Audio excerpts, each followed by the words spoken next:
One of my favorite ways to use Chat GPT. You can use Chat to summarize YouTube videos. So let's dive right in. First, you're going to need this YouTube summary with Chat GPT Chrome extension. I already have it, so for me it would say remove, but if you don't have it, this is where you would click to add this to your Google Chrome.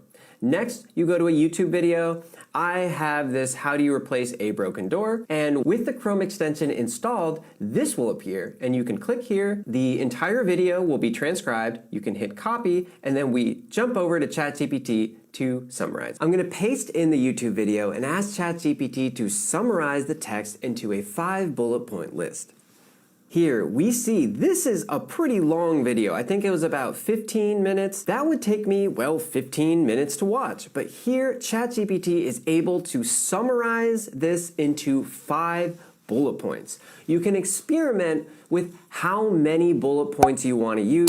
You could maybe try to do 2 per minute or something like that. Maybe if you have a 15-minute video, you would want more than 5. Maybe it's the perfect amount. It takes some experimenting, but the point is ChatGPT can save you an enormous amount of time. Think about any tutorial that you want to watch. Boom, you can get all that information in seconds.